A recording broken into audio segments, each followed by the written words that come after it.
ওম নমঃ শিবায়। আধ্যাত্মিক জগতে আপনাদের সকলকেই স্বাগত জানাচ্ছি। আজকে আমরা সকালের যে ক্লাস করি তার একটা ছোট্ট অংশ দেখব। এখানে বাবা প্রথমে দৃষ্টি দিলেন। দৃষ্টিটা কি? শিব সুপ্রিম সোল যে শরীরের মধ্যে এসেছেন, তিনি এসে দৃষ্টির মাধ্যমে সৃষ্টিকে বদলান এবং দৃষ্টির মাধ্যমেই তিনি রাজযোগ মেডিটেশন শেখান। আমরা সেই জন্যে প্রথমে একটুখানি মেডিটেশন দেখলাম।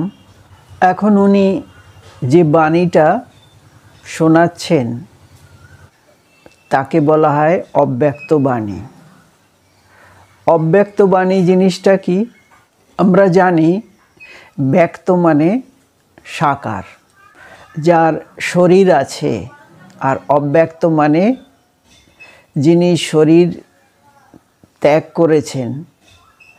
এবার তিনি অব্যক্ত হিসেবে যে বাণীটাকে শোনাচ্ছেন সেটাকেই বলা হয় অব্যক্ত বাণী।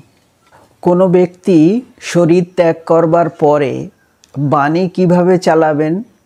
হ্যাঁ, শরীর ত্যাগ করার পরে তিনি অন্যের মধ্যে প্রবেশ করে বাণী চালাতে পারেন, অর্থাৎ বাণী শোনাতে পারেন। এইবার আমরা জানি যে গুলজার দাদির মধ্যে, গুলজার দাদি একজন মহিলা যিনি মাউন্ট আবুতে থাকতেন, বর্তমানে তিনি শরীর ত্যাগ করেছেন। তার জীবিত অবস্থায় অব্যক্ত বাণী চলত। অব্যক্ত বাণী কার? না, দাদা লেকরাজ ব্রহ্মা শরীর ত্যাগ করার পরে তিনি প্রবেশ করতেন এবং শিব বাবার সঙ্গে যোগযুক্ত হয়ে তিনি শোনাতেন অমৃত বাণী, অব্যক্ত বাণী, জ্ঞানের বাণী। এই বাণী কথাটা বলা হয় মহাপুরুষদের কথা, বক্তব্য, তাকে বাণী বলা হয়। কিন্তু ভগবান শিব যে মহাবাক্য শোনান তাকে আমরা মুরলী বলে জানব। হ্যাঁ, আমরা দেখেছি যে কৃষ্ণের হাতে একটা বাঁশি থাকে। সেই বাঁশির সুরেলা ধ্বনি শোনবার জন্যে গোপ গোপীরা অস্থির হতো। তিনি কি সত্যি বাঁশের বাঁশি বাজিয়েছিলেন? না, তিনি জ্ঞানের বাণী শুনিয়েছিলেন। সেই জ্ঞানের বাণীটাকেই বলা হয় মুরলী। মুরলী হলো সাকার বাণী শিব বাবার, আর অব্যক্ত বাণী হলো ব্রহ্মা বাবার, গুলজার দাদির শরীরের মাধ্যমে। এমনই একটি বাণী যেটা 31/12/1999 সালে শোনা গেছে গুলজার দাদির মাধ্যমে।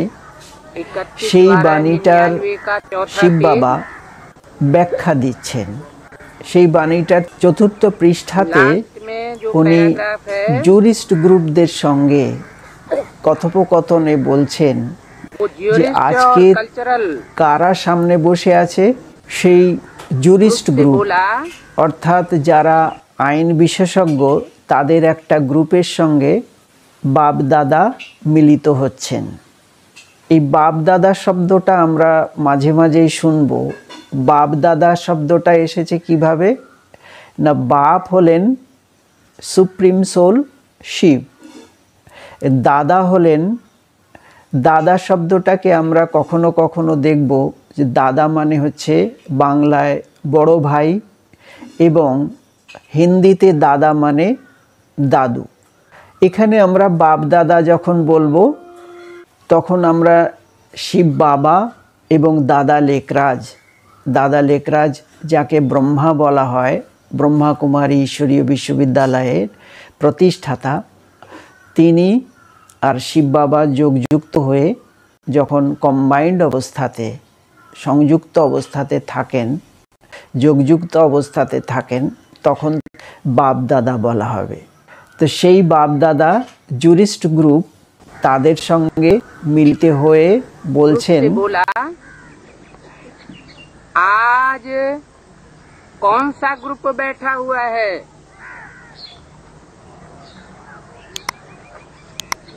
आपस में मीटिंग की? किसने? किससे पूछा? बाप दादा ने ज्यूरिस्ट ग्रुप से पूछा। आपस में मीटिंग की? अच्छा, क्या नया प्लान बनाया? वारिसदार कब निकालेंगे? जो बाप के वारिसदार बच्चे हैं, सुप्रीम सोल बाप के वारिसदार बच्चे, क्योंकि सुप्रीम सोल बाप ही आकर के राजयोग सिखाता है, जिस राजयोग से एक ही जन्म में अनेकों जन्मों की राजाई प्राप्त होती है। জুরিস্ট গ্রুপ আর কালচারাল গ্রুপের সঙ্গে কথা হচ্ছিল। তিনি জিজ্ঞেস করলেন যে তোমরা নিজেদের মধ্যে মিলিত হয়েছো? কাকে জিজ্ঞেস করলেন? কে জিজ্ঞেস করলেন? বাপ দাদা জিজ্ঞেস করলেন জুরিস্ট গ্রুপ আর কালচারাল সাংস্কৃতিক সংগঠনের সঙ্গে। বাপ দাদা জুরিস্ট গ্রুপদেরকে আর কালচারাল গ্রুপদেরকে জিজ্ঞেস করলেন যে আজ তোমরা নিজেদের মধ্যে মিটিং করেছো কি? আরও জিজ্ঞেস করলেন নিজেদের মধ্যে তোমরা প্ল্যানিং করেছো কি? কবে তোমরা শিব বাবার उत्तराधिकारদেরকে জাগাবে? बाबा बोलें जो बाप के वारिसदार बच्चे सुप्रीम सोल बाप के वारिसदार बच्चे, क्योंकि सुप्रीम सोल बाप ही आकर के राजयोग सिखाते हैं। अर्थात शिव बाबार जे वारिसदार बच्चा, वारिसदार माने उत्तराधिकार, সেই उत्तराधिकार शिव बाबार ज्ञान गुण शक्ति के जे धारण करते पारबे, शिव बाबार জ্ঞান গুণ শক্তি এবং রাজযোগের অভ্যাস যে করতে সক্ষম হবে এমন সন্তানদেরকে তিনি वारिसदार অর্থাৎ উত্তরাধিকারী বলতে চাইছেন। সেই উত্তরাধিকারীদেরকেই তিনি এসে রাজযোগ শেখান। বাবা যে রাজযোগটা শেখান সেই রাজযোগটা একটা বিশেষ রাজযোগ, বিশেষ যোগ। এমনি যোগ শেখানোর জন্যে অনেক গুরু আছে, অনেক ধর্মগুরু আছে যারা রাজযোগ শেখান বলেন, কিন্তু বাস্তবে প্রকৃতপক্ষে রাজযোগ শেখাতে পারেন স্বয়ং শিব। কোনো মানুষই রাজযোগ শেখাতে পারেন না। সেই ব্যাপারেই বাবা বলছেন जो जिस राजयोग से एक ही जन्म में, कौन सा राजयोग? जिस राजयोग से एक ही जन्म में अनेक जन्मों की राजाई प्राप्त होती है। যে রাজযোগের মাধ্যমে একই জন্মে, একটাই জন্মে আমরা অনেক জন্মের রাজ্য ভাগ্য প্রাপ্ত করতে পারি। এক জন্মে কি করে? না ভগবান তো অন্যান্য কোনো জন্মে আসেন না, এই সৃষ্টিতে তিনি আসেন কলিযুগের অন্তিম সময়ে। সেই জন্যে আমরা একটাই জন্ম আমাদের তার সঙ্গে মেলবার সুযোগ ঘটে। এই জন্মেতেই তিনি এসে আমাদেরকে অনেক জন্মের রাজ্য ভাগ্য, রাজত্ব করবার ভাগ্য দিয়ে যান। वो स्कूल कॉलेजेस तो मनुष्यों के बनाए हुए हैं, उनमें इंजीनियरिंग पढ़ाई जाती है, डॉक्टरी पढ़ाई जाती है, लेकिन एक जन्म के लिए पढ़ाई जाती है। यह सुप्रीम सोल बाप तो आकर के एक ही जन्म में अनेक जन्मों की राजाई का वर्षा देते हैं। वह राजाई कोई मनुष्य मात्र नहीं दे सकता। बाबा बोलছেন वो स्कूल कॉलेज मनुष्यों के बनाया हुआ है, उसमें इंजीनियरिंग पढ़ाई जाती है, डॉक्टरी पढ़ाई जाती है, लेकिन एक जन्म के लिए पढ़ाई जाती है। ये सुप्रीम सोल जो बाप है वो आकर के एक ही जन्म में अनेक जन्मों की राजाई का वर्षा देते हैं। वो राजाई का वर्षा कोई मनुष्य मात्र दे नहीं सकते। एर अर्थ हलो যে সমস্ত স্কুল কলেজ খোলা হয়েছে সেগুলো মানুষের দ্বারাই খোলা হয়েছে এবং সেখানে ইঞ্জিনিয়ারিং পড়ানো হয়, কখনো কখনো ডাক্তারিও পড়ানো হবে, কিন্তু সেই সমস্ত যে শিক্ষা দেওয়া হয় স্কুল কলেজে বিশ্ববিদ্যালয়ে সেখানে সেই শিক্ষাটা হলো এক জন্মের এবং সেখান থেকে আমাদের রুটি রোজগারের জন্য অর্থাৎ পেট পূর্তির শিক্ষা আমরা প্রাপ্ত করি, যেটা এই জন্মের সঙ্গেই শেষ হয়ে যায়। আমরা আবার যদি শরীর ত্যাগ করি পুনর্জন্ম নেই, পুনর্জন্ম তো অবশ্যই নিতে হয়, কারণ আত্মা অবিনাশী। আত্মা শরীর ত্যাগের সঙ্গে সঙ্গেই আবার জন্মগ্রহণ করে, আর সেই নতুন জন্মতে তাকে নতুন করে পড়াশুনো করতে হয়, আবার অ আ ই এবং এবিসিডি থেকেই শুরু করতে হয়। এই পড়াশুনোটা যে লৌকিক স্কুল কলেজ থেকে আমরা যে পড়াশুনোটা শিখি সেটা কখনোই আমাদের সঙ্গে যায় না, কারণ হচ্ছে এগুলো আমরা দেহের ইন্দ্রিয়ের মাধ্যমেই এই বিদ্যা এই জ্ঞানকে অর্জন করি। কিন্তু শিব বাবা এসে যে শিক্ষাটা দেন সেটা হলো রাজযোগ এবং সেই রাজযোগ হলো আত্মার জ্ঞান, আত্মার অভ্যন্তরের জ্ঞান, আত্মার বিষয়ের জ্ঞান এবং সেই আত্মা অবিনাশী হওয়ার জন্যে সেই অবিনাশী আত্মার ভেতরে এই জ্ঞানগুলো রেকর্ডেড হয়ে যায়। সেই জন্যে সেই জ্ঞানটা আমরা জন্ম জন্মান্তর ব্যবহার করতে পারি।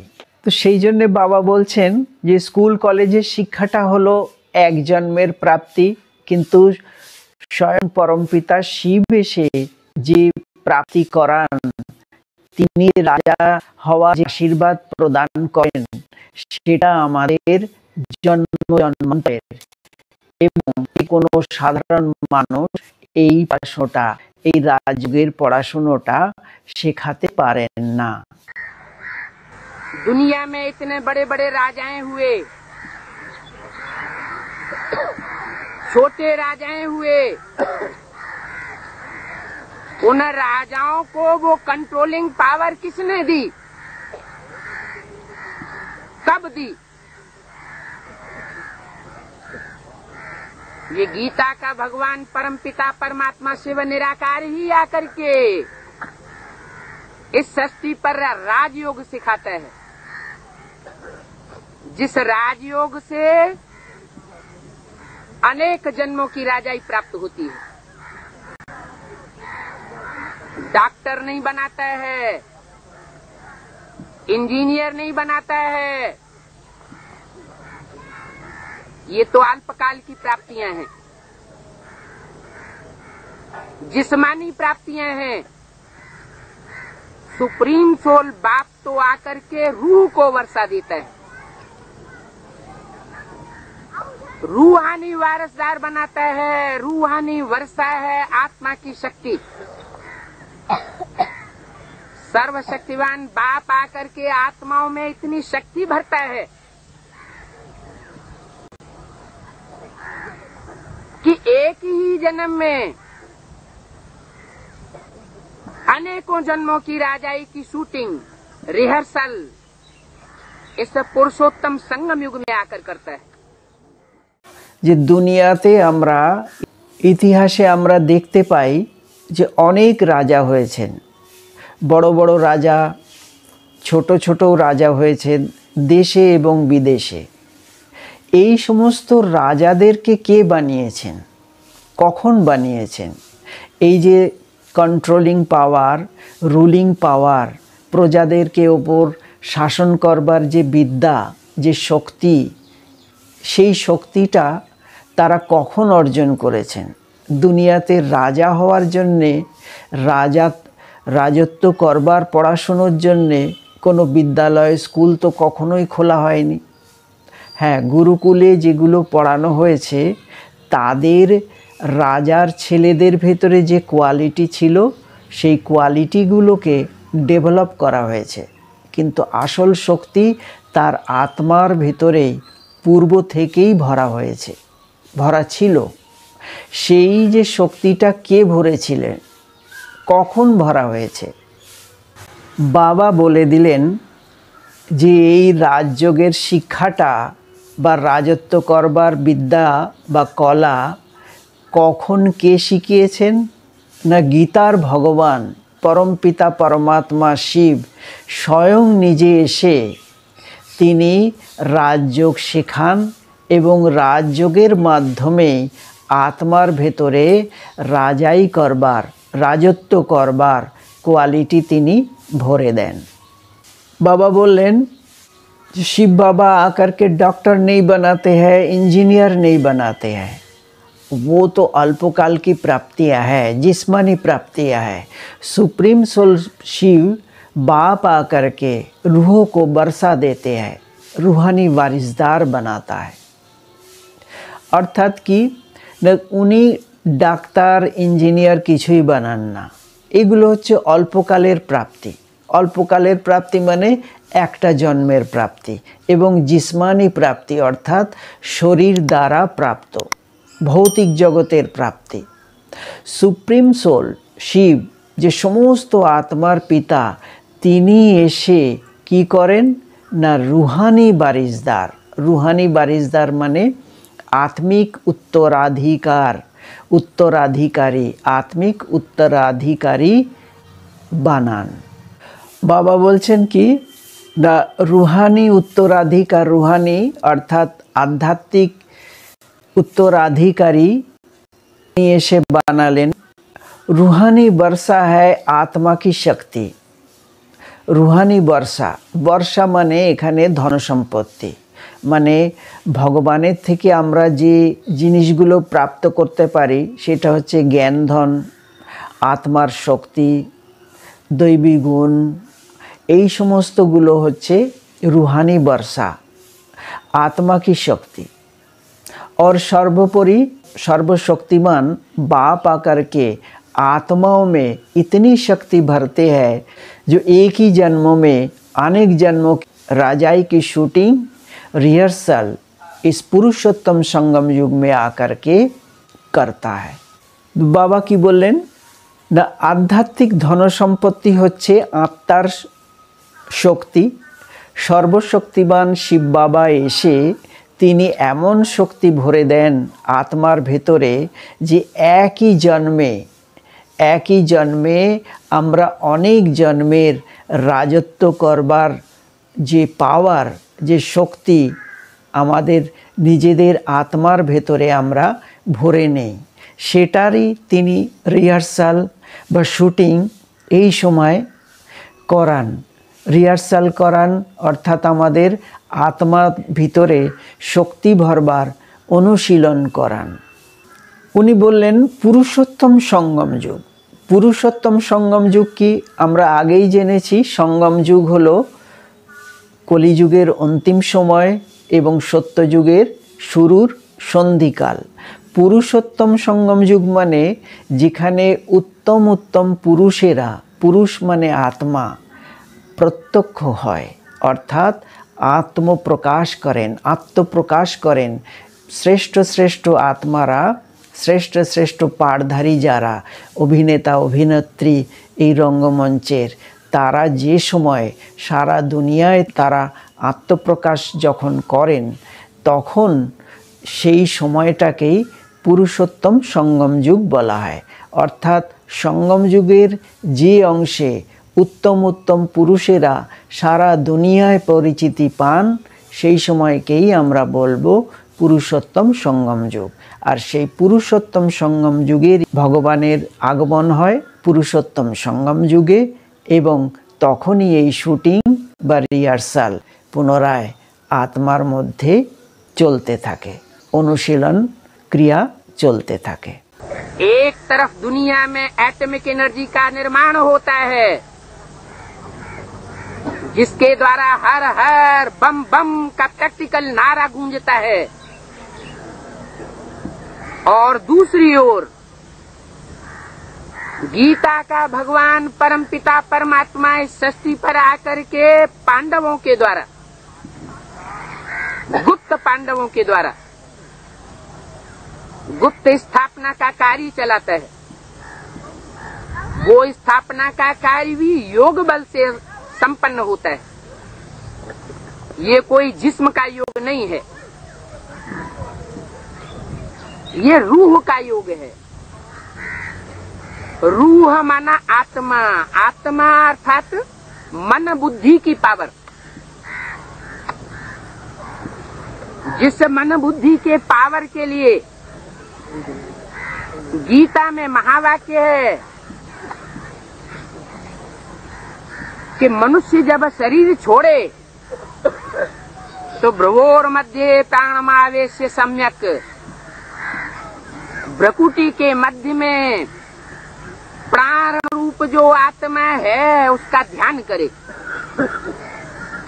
जिस भ्रकुटी के मध्य में वो ज्योति बिंदु आत्मा विराजमान है, जिसकी यादगार में स्मृति का टीका लगाया जाता है। आत्मा यहाँ पर टिकी हुई है। এবার বাবা বললেন একদিকে एक तरफ दुनिया में एटॉमिक एनर्जी की निर्माण होता है, तो भगवान कখন আসেন না যে সময় দুনিয়াতে एटॉमिक एनर्जी অর্থাৎ পারমাণবিক শক্তির যে বিদ্যাটা, যে শিক্ষা, যে প্রকৌশল আমাদের অজ্ঞাত ছিল, যতক্ষণ পর্যন্ত আমরা অণু পরমাণু ভেঙে যে বিশাল শক্তির অধিকারী হইনি ততক্ষণ পর্যন্ত ভগবানেরও আসার দরকার হয়নি। কিন্তু যখন বড় বড় বিজ্ঞানীরা, বুদ্ধিবাদীরা ভগবানের দুনিয়াকেই নষ্ট করবার জন্যে অ্যাটমিক এনার্জি, পারমাণবিক বোম আবিষ্কার করে ফেলেন, তখন আর ভগবান সেই আকাশ সিংহাসনে, যিনি সবার পিতা, তিনি আর নিশ্চিন্ত হয়ে বসে থাকতে পারেন না। তিনিও নেমে আসেন তার সন্তানদেরকে উদ্ধার করে নিয়ে যেতে, এবং উদ্ধার করবার আগে তিনি যে ট্রেনিং গুলোকে দেন সেটাই হলো राजयोग। बाबा बोलছেন एक तरफ दुनिया में एटॉमिक एनर्जी का निर्माण होता है, जिसके द्वारा हर हर बम बम की प्रैक्टिकल नारा गुजता है। जो दुनियाते যখনই কোনো লড়াই হয় তখন Har Har bomb bomb, bomb কালি ইত্যাদি শব্দ ব্যবহার করা হয়। সেটা কখনকার স্মৃতি বহন করে চলেছে না, যখন পারমাণবিক অস্ত্রশস্ত্রে সজ্জিত হয়ে যায় পৃথিবী, ছোট বড় অনেক দেশের ঘরে ঘরে, সেই সময়ই পরমাত্মা আসেন। হর হর বম বমের চতুর্দিকে যে আওয়াজ, সেই আওয়াজের ভেতরে উনি আসেন। এসে কি করেন না, একদিকে পরমাণু বোমার আবিষ্কার হচ্ছে, অন্যদিকে গীতার ভগবান গুপ্ত রূপে পরমপিতা পরমাত্মা সৃষ্টিতে এসে পাণ্ডবদেরকে দিয়ে, পাণ্ডবকে দ্বারা, গুপ্ত পাণ্ডবকে দ্বারা, গুপ্ত পাণ্ডব মানে পান্ডা, পান্ডা মানে যে রাস্তা দেখিয়ে নিয়ে যায়, যে আমাদেরকে রাস্তা দেখিয়ে নিয়ে যায় তাকে আমরা পান্ডা বলি, এবং তার সন্তান যারা তাকেই বলা হবে পাণ্ডব। অর্থাৎ ভগবান হলেন পান্ডা, যিনি আমাদের এই দুর্দিনের ভেতর দিয়ে, এই দুর্যোগের ভেতর দিয়ে, কলিযুগের দুঃখের দুনিয়ার ভিতর দিয়ে সুন্দর রাস্তা তৈরি করে নিয়ে যান এবং আমাদের সদ্গতি করান। সেই তিনি হলেন লিবারেটর বা পান্ডা।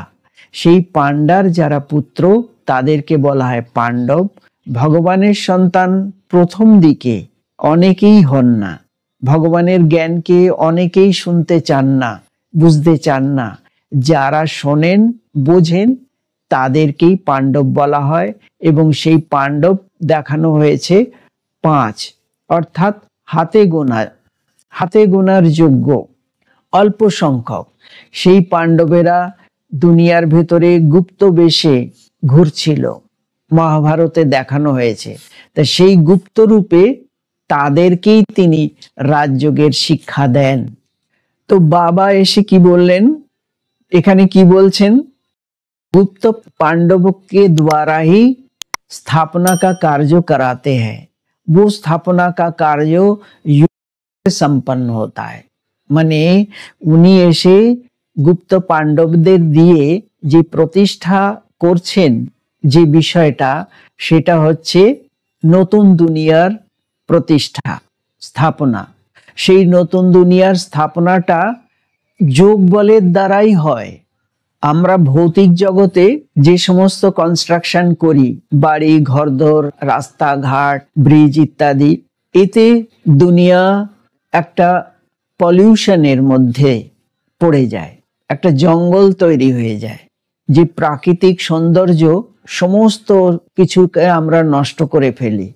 5 তত্ত্বকে আমরা আমাদের নিজেদের মতন করে সাজাতে সাজাতে একেবারে ধ্বংসের দিকে নিয়ে যাই।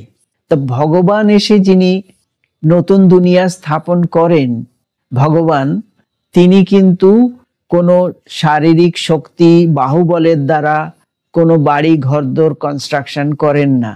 তিনি কনস্ট্রাকশন করেন আত্মার ভিতরে, এবং সেই আত্মার শক্তি দিয়েই পুরনো দুনিয়াকে নতুন দুনিয়াতে ট্রান্সফার করেন।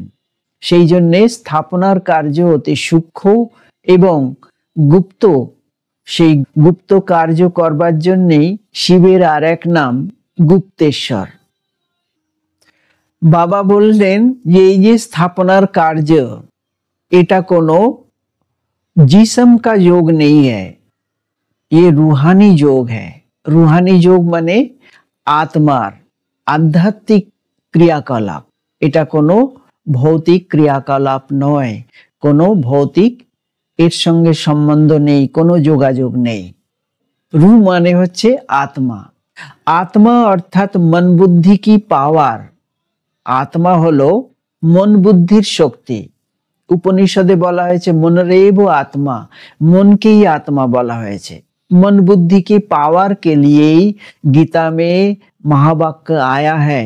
8ম অধ্যায়ের 10 নম্বর শ্লোকে কি বলা হয়েছে, प्रयाण काले मनसा चलेन भक्ता युक्त योग बलेन चैव ভ্রুবোর মধ্যে প্রাণম আবশ্য সম্যক। গীতাতে বলেছে মনুষ্য যখন শরীর ত্যাগ করবে, मनुष्य जब शरीर छोड़े भ्रुवोर मध्य प्राणम अवश्य सम्यक, अर्थात मनुष्य যখন শরীর ত্যাগ করবে সে যেন 2 ভ্রুর মাঝখানে তার প্রাণবায়ুকে একত্রিত করে। এখন প্রশ্ন হলো, যখন মনুষ্য মানব শরীর ত্যাগ করবে সেই সময় তো শারীরিক বিভিন্ন রকম কষ্টের মধ্যে দিয়েই অধিকাংশ সময় ত্যাগ করতে হয়। তো সেই সময় সে কি করে প্রাণবায়ুকে অর্থাৎ আত্মাকে বা আত্মাতে মন বুদ্ধিকে একাগ্র করবে? 2 ভ্রুর মাঝখানে যে আত্মার নিবাস, সেখানে কি করে সে কনসেন্ট্রেট করবে? মৃত্যুকালে তো সম্ভব নয়। হ্যাঁ, যেটা আমরা সারা জীবন ধরে অভ্যাস করব, সেই অভ্যাসটা এমন পাকা হয়ে যাবে যে অন্তিম সময়ে যখন আমার শেষ নিঃশ্বাস ত্যাগ হচ্ছে, সেই সময়ও যাতে আমি এই অভ্যাসটা করতে পারি, সেইটারই নির্দেশ গীতাতে দেয়া হয়েছে। যে আমার অন্তিম সময়ের যে পুরুষার্থ, যে অভ্যাস, যে প্র্যাকটিস, সেটা যেন ফলীভূত হয়। যে আমি যখন প্রাণ ত্যাগ করব সেই সময় যেন আমার 2 ভ্রুর মাঝখানে ভ্রুবোর মধ্যে প্রাণম আবেশ্য সম্যক, মানে সম্যক রূপে সম্পূর্ণ রূপে আমি যেন 2 ভ্রুর মাঝখানে মন বুদ্ধিকে আত্মাতেই একাগ্র করতে পারি। এই অভ্যাসটা আমাদেরকে খুব আগে থেকেই করতে হবে, সেটা গীতাতে বলাও হয়েছে। মৃত্যুর সময় আমরা হঠাৎ করে একদিনেই করে ফেলবো তা হবে না। তা সেটাই বাবা বলছেন যে এই মন বুদ্ধির যে শক্তিটা কিভাবে আসবে সেটা গীতাতে বলা হয়েছে। শারীরিক শক্তি, শারীরিক অর্থ সম্পত্তি সবকিছু আমরা সংগ্রহ করবার জন্য কত প্রচেষ্টা করি সারা দিন, কিন্তু মন বুদ্ধিরূপী আত্মাকে একাগ্র করবার, কনসেন্ট্রেট করবার জন্যে আমাদের সময় থাকে না। কিন্তু এটা ভীষণ জরুরি যে আত্মিক শক্তি অর্জনের জন্যে আমাদেরকে ভ্রুবর মধ্যে, ভ্রুকুটির মাঝখানে আত্মাকেই দেখতে হবে, আত্মাকেই অনুভব করতে হবে, আত্মাকেই স্মরণ করতে হবে। এখানে বাবা খুব সুন্দর কথা বললেন যে আমাদের দুই ভ্রুর মাঝখানে কেন ধ্যান করতে হবে না, जिस भ्रुकुटी के मध्य में ज्योतिर्बिंदु आत्मा विराजमान है, जिसकी यादगार में स्मृति का टीका लगाया जाता है। এই দুই ভ্রুর মাঝখানে আমরা ভাই ফোটার সময় ফোঁটা নিয়েছি, মহিলারা বিন্দু লাগান, বিভিন্ন টিপ পরেন, যারা সাধু সন্ন্যাসী তারা টিকা লাগান, তিলক কাটেন। এই তিলকটা কিসের, এই বিন্দু ভাই ফোঁটাটা কিসের না, আত্মার স্মৃতি আমরা বহন করে চলেছি। সেই আত্মার স্মৃতিতে আমরা যাতে টিকে থাকি তার জন্যেই এই টিকা লাগানো। আত্মা এখানেই টিকে রয়েছে, স্থায়ীভাবে বিরাজমান। তো সেই জন্যে আমাদেরকে আত্মিক স্মৃতিতে টিকে থাকার জন্যে আমাদেরকে অভ্যাস করতে হবে। আত্মা এখানে বিরাজমান, आत्मा হচ্ছে শরীরের রাজা। इंदिरा गांधी को गोली मारने वाले ने छाती में 27 गोलियां दाग दी और उनके जीवित रहने की संभावना बनी रही। अगर वो जानता कि आत्मा मस्तक में निवास करती है, उत्तम अंग में निवास करती है, उस उत्तम अंग में इस शरीर रूपी राज्य का बैठने वाला राजा भ्रुकुटी के मध्य से सारे शरीर को कंट्रोल करता है। अगर वो जानता होता तो एक ही गोली में काम तमाम कर देता, लेकिन वो नहीं जानता था। ऐसे बहुत से हैं आतताई, क्योंकि आतताई वर्ग को आत्मा की नॉलेज जल्दी नहीं मिलती। परमात्मा बाप आते हैं तो राजयोग सिखाते हैं। बाबा এখানে একটা উদাহরণ দিয়েছেন। इंदिरा गांधी को गोली मारने वालों ने छाती में 27 गोली दाग दी और उनके जीवित रहने की संभावना बनी रही। অর্থাৎ इंदिरा गांधी के যখন আততায়ীরা হত্যা করেছিল তার বিভিন্ন শরীরে, বুকে থেকে শুরু করে সমস্ত শরীরে 27টা গুলি মেরেছিল, 27টা গুলি তার শরীরে বিদ্ধ হয়েছিল, কিন্তু তবুও তার জীবিত থাকার সম্ভাবনা ছিল। তখন তাকে বিভিন্ন হসপিটালে নিয়ে যাওয়া হয়। এটা কেন বাবা বললেন না, বাবা এই কারণে বললেন যে আত্মার অবস্থান হচ্ছে দুই ভ্রুর মাঝখানে। সেই বোধটাকে জাগাবার জন্যে বাবা বললেন যে শরীরকে মারলে, শরীরের আঘাত করলে আত্মাকে मारा जाए ना, आत्मा के आघात करा जाए ना। बाबा बोल रहे हैं अगर वो जानता कि आत्मा मस्तक में निवास करती है, उत्तम अंग में निवास करती है, आतताई यदि जानते पारतो जे आत्मा হচ্ছে মাথার মধ্যে उत्तम अंग जो দুই ভ্রুর মাঝখানে ভ্রুবর মধ্যে সেইখানেই বাস করে, যদি সে জানতে পারতো। কিন্তু उस उत्तम अंग में इस शरीर रूपी राज्य का बैठने वाली राजा, এই उत्तम अंगते के থাকে না, এই শরীরের মালিক হচ্ছে, শরীরের রাজা হচ্ছে আত্মা, শরীরের চালক হচ্ছে ড্রাইভার আত্মা।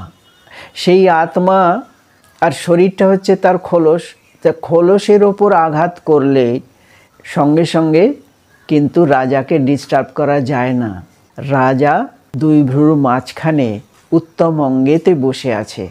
তাহলে সেই উত্তম অঙ্গতে বসে আত্মা কি করে না সমস্ত শরীরকে कंट्रोल करे। भ्रुकुटीर माঝখানে বসে समस्त शरीर के आत्मा कंट्रोल करे। तो बाबा ने बोला अगर वो जानता तो एक ही गोली में तमाम कर देता। मतलब जो आतताई यदि जानते पारतो ताहले एकटा गुली यदि दुई भ्रुर माঝখানে लागतो ताहले संगे संगेई शरीर त्याग करे देबे जे कोनो मानुष। किन्तु आतताई जानतो ना। केन जानतो ना? ना आतताई जारा जारा आक्रमणकारी तारा आत्मिक नलेज आत्मार ज्ञान आत्मार प्रति श्रद्धा विश्वास जागातेई पारबे ना। तो सेई जन्य आतताई वर्ग आक्रमणकारी अर्थात अन्यके जारा दुःख दिते चाय तारा किन्तु एई आत्मज्ञान अर्थात राजयोगेर शिक्षा निते पारबेन ना। सेटा किन्तु बाबा आकार इंगिते बुझिए दिलेन। राजयोग की प्राप्ति बाहुबलियों को नहीं होती। दुनिया का कोई भी बड़े से बड़ा बाहुबली क्यों न हुआ हो, हिस्ट्री में प्रसिद्ध ही क्यों न रहा हो, नेपोलियन बोनापार्ट, हिटलर जैसा सारे संसार में राजाई प्राप्त करने का आकांक्षी क्यों न रहा हो, लेकिन सारे संसार में राजाई प्राप्त नहीं कर सकता। ये सिर्फ राजयोग बल ही है। जिस योग बल से बिना बाहुबल का प्रयोग किए वाइब्रेशन को कंट्रोल करके सारी सृष्टि के ऊपर शांति की स्थापना वो शांति देवा बाप आकर के करता है। बाबा बोलें जेमन आततायीरा आत्मिक ज्ञान नीते पारबे ना, आक्रांतकारीरा आत्मिक ज्ञान नीते पारे ना, नीते सक्षम ना, ठीक तेमनी परमात्मा बाप अर्थात शिव बाबा आकर के जो राज्य की प्राप्ति कराते हैं वो बाहुबलियों को नहीं होती है। अर्थात जारा बाहुबली अर्थात शारीरिक बल प्रदर्शन करते चाय, शारीरिक शक्ति प्रदर्शन करते चाय, शरीर नियेई चलते चाय, निजेके देहे भावे देह अभिमानी, तारा किन्तु राजयोगेर अभ्यास आत्मार ব্যাপারে आत्मिक नॉलेज आध्यात्मिक नॉलेज के नीते पारबे ना। बाबा ने बोला जो बाहुबली दुनिया का कोई भी बड़े से बड़ा बाहुबली क्यों ना हो, हिस्ट्री में प्रसिद्ध हो क्यों ना, लेकिन जैसे कि नेपोलियन बोनापार्ट हिटलर सारे संसार में राजाई प्राप्त करने का आकांक्षी क्यों न रहा हो, लेकिन सारे संसार में राजाई प्राप्त नहीं कर सकता।